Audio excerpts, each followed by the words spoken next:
السلام علیکم و رمضان مبارک۔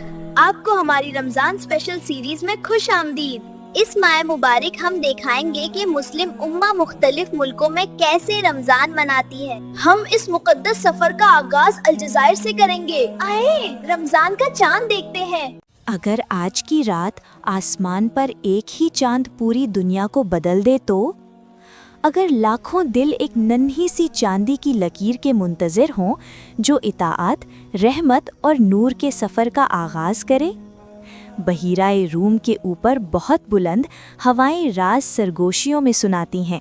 الجزائر کا آسمان سانس رو کے کھڑا ہے، کہیں اوپر رمضان کا چاند چھپا ہوا ہے۔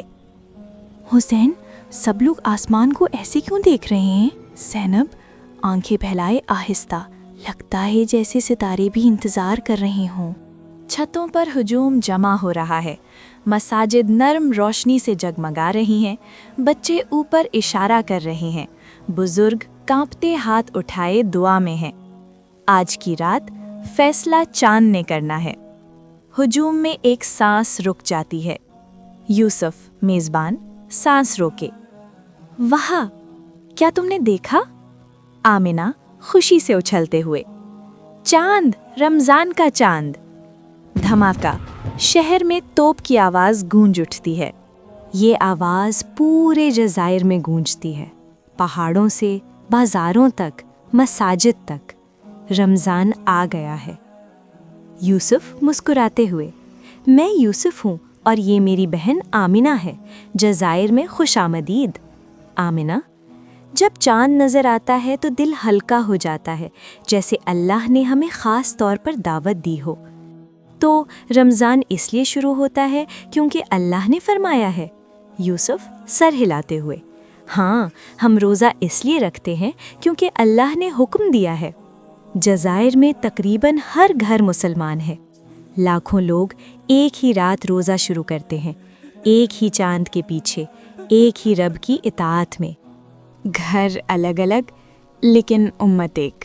مساجد میں اعلان ہوتا ہے، گھروں میں شوربہ تیار ہوتا ہے، کھجوریں دھوئی جاتی ہیں، چراغ اور زیادہ روشن ہو جاتے ہیں۔ ایسا لگ رہا ہے جیسے پورا ملک مسکرا رہا ہو، کیونکہ آج رات اللہ نے انتہائی خوبصورت دروازہ کھولا ہے۔ حسین، یوسف، مسلمان روزہ کیوں رکھتے ہیں؟ کیا یہ صرف کھانے سے رکنے کا نام ہے؟ سوال گویا فضا میں ٹھہر سا جاتا ہے۔ ایک قدیم جواب کا منتظر۔ یوسف، نہیں، روزہ اطاعت کا نام ہے۔ ہم کھانا اس لیے چھوڑتے ہیں کیونکہ اللہ تعالیٰ نے فرمایا ہے، اور جب ہم اللہ تعالیٰ کی اطاعت کرتے ہیں تو ہماری روح مضبوط ہو جاتی ہے۔ اللہ تعالیٰ قرآن میں ارشاد فرماتے ہیں، اے ایمان والو، تم پر روزے فرض کیے گئے ہیں جیسے تم سے پہلے لوگوں پر فرض کیے گئے تھے تاکہ تم پرہیزگار بن جاؤ۔ تو روزہ ہمارے دلوں کو پاک کر دیتا ہے؟ ہاں زینب، بہت پاک۔ اور ہمارے پیارے نبی کریم صلی اللہ علیہ وسلم نے فرمایا، جب رمضان آتا ہے تو جنت کے دروازے کھول دیے جاتے ہیں، جہنم کے دروازے بند کر دیے جاتے ہیں اور شیاطین جکڑ دیے جاتے ہیں۔ حسین حیران ہو کر، تو رمضان میں نیکی کرنا آسان ہو جاتا ہے؟ ہاں، اللہ تعالیٰ راستہ ہموار کر دیتے ہیں ان لوگوں کے لیے جو ان کی طرف چلنا چاہتے ہیں۔ جسم بھی رمضان کی رحمت محسوس کرتا ہے، معدہ آرام پاتا ہے، ہاضمہ سنبھلتا ہے، جسم صبر سیکھتا ہے، بالکل روح کی طرح۔ سورج آہستہ آہستہ ڈوب جاتا ہے، جامع مسجد الجزائر میں خاموشی چھا جاتی ہے۔ ننھے ہاتھوں میں کھجوریں، نگاہیں افق پر جمی ہوئیں، آذان گونجتی ہے۔ زینب کہتی ہے، ہم نے الجزائر میں افطار کیا، بالکل گھر کی طرح۔ حسین کہتا ہے، وہی آذان، وہی کھجوریں، وہی دعا۔ زبانیں مختلف، زمینیں مختلف، لیکن روزہ ایک، نماز ایک، امت ایک۔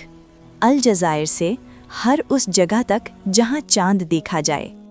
رمضان بھوک سے شروع نہیں ہوتا، یہ اطاعت سے شروع ہوتا ہے، اور جب مسلمان مل کر اللہ تعالیٰ کی اطاعت کرتے ہیں تو دنیا نور سے بھر جاتی ہے۔ اے اللہ، ہمیں خلوص کے ساتھ روزہ رکھنے کی توفیق عطا فرما، ہمارے دلوں کو ایمان سے بھر دے، اور امت کے بچوں کو اپنی رحمت میں متحد فرما۔